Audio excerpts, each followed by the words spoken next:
আমরা আছি, আজকে জাতীয় শক্তি উদ্ভিদ হব, আগুন জ্বালিয়ে রাখেন।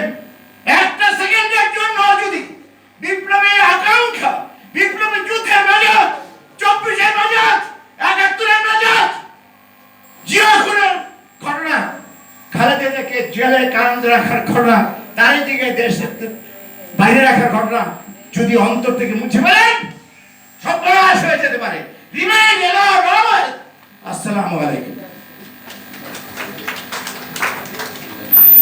একজন মুক্তিযোদ্ধার সাহসী বক্তব্য আমরা শুনলাম, সত্যি কথা, বাস্তবতা। আমাদের এখানে আজকের প্রধান অতিথি আপনাকে বলতে চাই,